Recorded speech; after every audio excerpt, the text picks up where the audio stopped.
Good morning friends. आज मैं आपके सामने 21 जनवरी 2022 का पेपर जिसने मुझे सेंड किया था मैं उनका पेपर करा रही हूँ। ये चाइल्ड डेवलपमेंट पेडागोजी है। ठीक है, ये जो पेपर 2 हुआ था 21 जनवरी 2022 में, ये वो पेपर है। ठीक है, चाइल्ड डेवलपमेंट एंड पेडागोजी। अगर आपको वीडियो पसंद आती है तो प्लीज़ लाइक ज़रूर करिएगा, चैनल को सब्सक्राइब करना मत भूलिएगा और आप लोग इस वीडियो को प्लीज़ ज़रूर से शेयर कर दीजिएगा ज़्यादा से ज़्यादा लोगों के पास। और वीडियो को प्लीज़ लास्ट तक ज़रूर देखिएगा कि और ज़रूर कमेंट में बताइएगा कि आपके कितने मार्क्स इसमें आए हैं 30 में से चाइल्ड डेवलपमेंट एंड पेडागोजी। तो चलिए आज का क्वेश्चन नंबर 1 स्टार्ट कर लेते हैं कि राष्ट्रीय शिक्षा नीति 2020 बच्चों के मूल्यांकन के लिए डैश और डैश के समावेश को प्रस्तावित करती है। तो करेक्ट ऑप्शन हो जाएगा कि समूह कार्य और स्वस्थ आकलन। ठीक है, नेक्स्ट क्वेश्चन पर चलते हैं क्वेश्चन नंबर 2 की तरफ कि इनमें से कौन सी प्रगतिशील शिक्षा की विशेषता नहीं है। वो है रटकर याद करना। ठीक है, ऑप्शन नंबर 1। नेक्स्ट चलते हैं क्वेश्चन नंबर 3 की तरफ। क्वेश्चन नंबर 3 है कि एक अध्यापिका किसी एक विषय को पढ़ाने के बाद विद्यार्थी को संकल्पात्मक मानचित्र बनाने के लिए कहती हैं, ये किसमें सहायक होगा। तो इसका जो करेक्ट ऑप्शन हो जाएंगे वो होंगे फर्स्ट, सेकंड एंड थर्ड। ठीक है, ऑप्शन नंबर क्वेश्चन नंबर 3 का है option number first, second and third. Option number 3 आपका करेक्ट हो जाएगा। नेक्स्ट चलते हैं क्वेश्चन नंबर 4 की तरफ कि एक प्रगतिशील कक्षा में ऐसा वातावरण बनाने पर बल दिया जाना चाहिए जहां बच्चों की भावनात्मक आवश्यकताओं को ध्यान रखा जाए और वे अपने को महत्वपूर्ण समझे। ऑप्शन नंबर 3 इसका ठीक है। नेक्स्ट चलते हैं क्वेश्चन नंबर 5 की तरफ। थोड़ा जूम इसको मैं कर देती हूँ कि बालिका स्वयं से क्या कर सकती है और क्या कुछ सहायता द्वारा पूरा कर सकती है। लेव विदोस्की ने इसके बीच के अंतर को किस रूप से संबोधित किया है। वो क्या है, समीपस्थ विकास का क्षेत्र। इंग्लिश में मैं इसको बता देती हूँ, इसको बोलते हैं जोन ऑफ प्रॉक्सिमल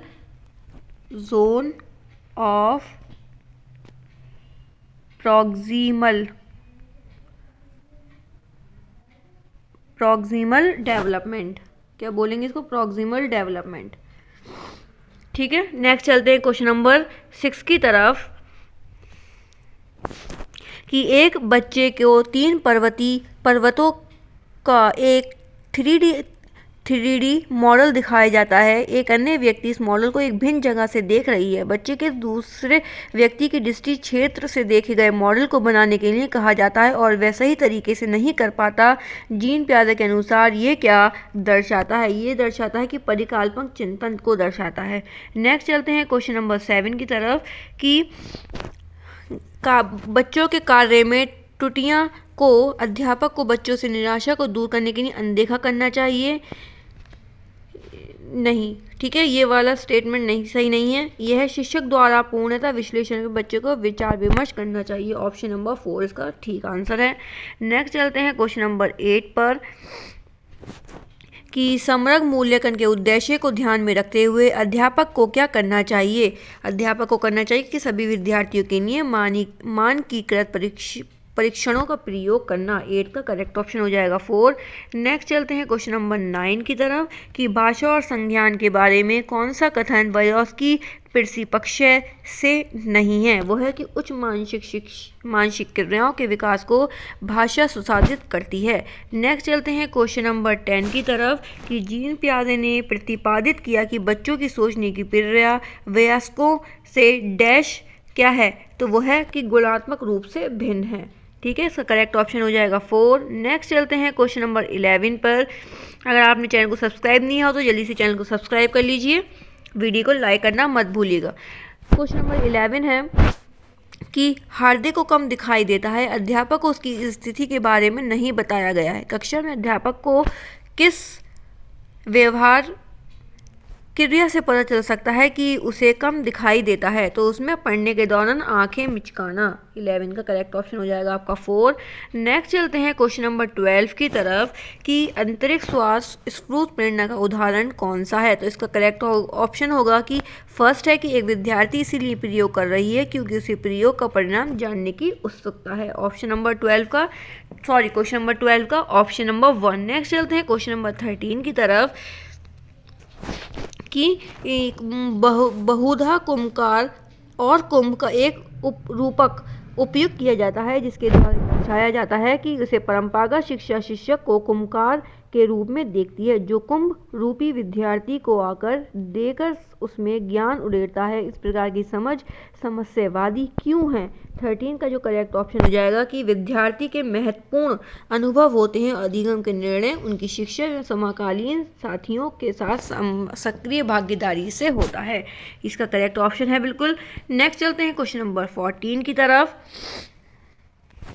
कि कथन है कि बच्चों के विकास और शैशव अवस्था में किशोर अवस्था तक ध्यान देना ज़रूरी है। अब रीज़न सुन लीजिए इसका कि यद्यपि जीवन के शुरुआती कुछ वर्ष विकास के लिए बहुत महत्वपूर्ण है, मस्तिष्क नम्यता के दृष्टिकोण से पूरी बाल अवस्था और किशोर अवस्था संवेदनशील अवधि है। तो आपको सही विकल्प चुनना है। सही विकल्प इसका होगा कि ए और बा। ए जो रीज़न और असर्शन है दोनों सही हैं और रीज़न जो है वो सही व्याख्या करती है असर्शन की। Option number 2। नेक्स्ट चलते हैं क्वेश्चन नंबर 15 पर। क्वेश्चन नंबर 15 है कि एक शिक्षिका अपनी कक्षा में दिव्यांग विद्यार्थियों के अधिगम के लिए प्रेरक परिवेश बन सकती है। तो 15 का आपका करेक्ट हो जाएगा कि पाठ्यचर्या में उपयुक्त व यथोचित समायोजक करके। करेक्ट ऑप्शन हो जाएगा 15 का 2। नेक्स्ट चलते हैं क्वेश्चन नंबर 16 की तरफ कि सलमा 5 वर्षीय लड़की है। वह जब 3 साल की थी तो उसे बिना किसी बाहर निर्देश के संगीत वाद्ययंत्र गिटार बजाना सीख लिया था। इस योग्यता के आधार पर उसे निम्नलिखित में से किस श्रेणी में रखेंगे। तो उसे रखेंगे प्रतिभाशाली श्रेणी में। नेक्स्ट चलते हैं क्वेश्चन नंबर 17 की तरफ।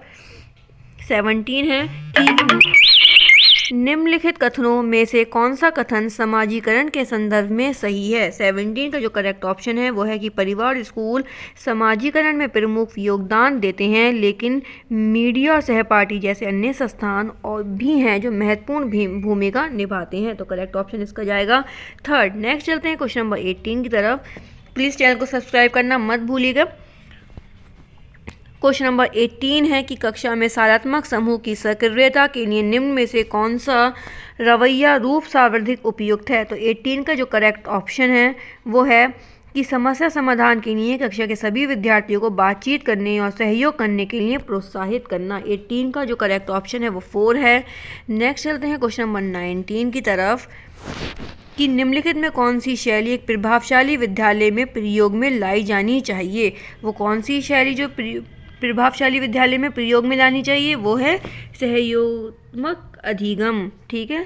नेक्स्ट चलते हैं क्वेश्चन नंबर 20 की तरफ कि कौन सी स्थिति संरचनावादी शिक्षा छात्र विधि को दर्शाती है। 20 का जो करेक्ट ऑप्शन हो जाएगा कि वो किस शिक्षा छात्र विधि को दर्शाती है कि अध्यापक अपने विद्यार्थी को समकालीन मुद्दों पर चर्चा वाद विवाद करने के लिए कहती हैं। 20 का करेक्ट ऑप्शन है 4। नेक्स्ट 10 क्वेश्चन आपके अब रह गए हैं। तो क्वेश्चन नंबर 21 है कि अधिगम अक्षमता के संदर्भ में गणितीय अधिगम अक्षमता क्या कहलाता है। तो इसको बोलते हैं हम डिसकैलकुलिया। ठीक है, डिसकैलकुलिया। जो भी स्पेलिंग है इसकी देख लेना आप, ये होती है शायद डिसकैलकुलिया। ठीक है, तो इसको हिंदी में क्या कहते हैं डिसकैलकुलिया को मुझे नहीं पता है। तो आप लोग प्लीज़ देख लीजिएगा डिसकैलकुलिया को इंग्लिश में क्या कहते हैं, जिसको हिंदी में उनको पता होगा। ठीक है, तो मैं इसको ऑप्शन नहीं लगा रही हूँ, सिर्फ आपको डायरेक्ट आंसर बता देती हूँ। इसका आंसर डिसकैलकुलिया है। हिंदी में मुझे नहीं पता इस टर्म को क्या कहते हैं। नेक्स्ट चलते हैं क्वेश्चन नंबर 22 पर कि एक शिक्षक ने अपने छात्रों को प्रोत्साहित किया कि वे अपने वयस्कों और समुदाय के सदस्यों से वार्तालाप करके अपनी विरासत के बारे में सीखें। निम्न में से विकल्प को चुनिए जो समाजीकरण अधिगम के संदर्भ में शिक्षक की धारणा को दर्शाता है। तो इसका 22 का करेक्ट ऑप्शन हो जाएगा केवल 1। ठीक है, नेक्स्ट चलते हैं क्वेश्चन नंबर 23 पर। कथन और असर्शन वाला कथन वाले क्वेश्चन होंगे, असर्शन और रीज़न वाले। तो देख लेते हैं कि समावेशी शिक्षा प्रतिभाशाली बच्चों को शामिल नहीं करती। रीज़न है कि समावेशी शिक्षा सिर्फ अपूर्णता के दृष्टिकोण पर कार्य करती है। तो सही विकल्प आपको चुनना है। इसका है कि आर, रीज़न और असर्शन दोनों ही गलत हैं, कोई मेल नहीं है इसमें। ठीक है, नेक्स्ट चलते हैं क्वेश्चन नंबर 24 की तरफ। क्वेश्चन नंबर 24 है कि प्राथमिक कक्षाओं के विद्यार्थी किस प्रकार के वातावरण में सबसे प्रभावी रूप से सीखते हैं। वो है जहां विद्यार्थी की सामाजिक संवेगात्मक आवश्यकताओं की पूर्ति होती है। यह होती पूर्ति को ध्यान में रखा जाता है, यह होती है, यह फिर ध्यान में रखा जाता है उसको। ठीक है, नेक्स्ट चलते हैं क्वेश्चन नंबर 25 की तरफ कि हाइज दुविधा पर रूही अपनी प्रतिक्रिया देते हुए कहती है कि दवाई की चोरी किसी भी परिस्थिति में गलत है क्योंकि चोरी करना गलत होता है। लॉरेंस कोल्बर के नैतिक विकास के सिद्धांत के अनुसार रूही किस स्तर पर है। रूही जो है वो पूर्व पारंपरिक दंड आज्ञापालन अभिविकरण के उसमें है, अनुसार के रूही किस स्तर पर है। ठीक है, नेक्स्ट चलते हैं क्वेश्चन नंबर 26 की तरफ कि निम्नलिखित में से कौन सी प्रक्रिया माध्यमिक विद्यालय के विद्यार्थी में समालोचनात्मक चिंतन का संवर्धन कर सकती है। इसका करेक्ट ऑप्शन हो जाएगा कि विद्यार्थी को किसी भी विषय पर चर्चा करने के लिए कहना और सवाल पूछना। नेक्स्ट चलते हैं क्वेश्चन नंबर 27 की तरफ कि निम्नलिखित में कौन सा एक परास्ज्ञात्मक कौशल को निरूपित करता है। करेक्ट ऑप्शन हो जाएगा 1 की अपनी ही सोच की विद्यार्थियों के विषय में सोचना। 27 का ऑप्शन नंबर 1 है। नेक्स्ट चलते हैं क्वेश्चन नंबर 28 की तरफ। आज नेट खुला हुआ है इसलिए बार बार मैसेज आ रहे हैं। नेक्स्ट चलते हैं क्वेश्चन नंबर 28 की तरफ कि अधिकांशतः ये देखा गया कि माताओं की अनुपस्थिति में लड़कों की अपेक्षा लड़कियों से घरेलू काम करने को व छोटे भाई बहनों की देखभाल की अपेक्षा की जाती है। ये डैश का उदाहरण है। तो ये जेंडर रूढ़िवादिता है, मतलब जेंडर स्टीरियोटाइप। करेक्ट ऑप्शन में इंग्लिश में आपको बता देती हूँ, जेंडर रूढ़िवादिता। हिंदी में क्या कहते हैं एक बार आप देख लीजिएगा उसको, स्टीरियोटाइप। ठीक है, इसका करेक्ट ऑप्शन हो जाएगा जेंडर स्टीरियोटाइप। नेक्स्ट चलते हैं क्वेश्चन नंबर 29 की तरफ कि पारस्परिक अध्यापन की शिक्षा शास्त्रीय प्रणाली किस पर आधारित है। वो किस पर आधारित है, व्यवहारिक सिद्धांत पर आधारित है। नेक्स्ट लास्ट क्वेश्चन है, नेक्स्ट क्वेश्चन है 21 कि हार्वर्ड गार्डनर के बहुविधित सिद्धांत के अनुसार अंतर्वैयक्तिक बुद्धि से क्या तात्पर्य है। तो करेक्ट ऑप्शन हो जाएगा दूसरे के मनोभाव, स्वभाव, प्रोत्साहन और नियत को पहचानने तथा उचित तरीके से प्रतिक्रिया करने की योग्यता। लास्ट क्वेश्चन था ये, 30 का ऑप्शन नंबर 1 आएगा। अगर आपको वीडियो पसंद आती तो प्लीज़ लाइक ज़रूर करिएगा, चैनल को सब्सक्राइब ज़रूर करके जाइएगा और कमेंट में ज़रूर बताइएगा कि आपको ये वीडियो कैसी लगी, कितने क्वेश्चन आपके सही हुए हैं। और आपको किसी को भी अगर जो भी पेपर चाहिए मेरी जीमेल आईडी पर अपना पेपर सेंड कर सकते हैं। ठीक है, और पेपर आप मुझे देंगे तो मुझे ज़्यादा आसानी होती है, वरना मुझे पेपर मिलता नहीं है, इसीलिए आपके लिए कम वीडियोस आ पा रही हैं। मैंने कल 6 वीडियोस आप लोगों के लिए अपलोड की थी, प्लीज़ वो जाकर देख लीजिए। अगर आपने ये पेपर दिया है तो आप ये भी चेक कर लें।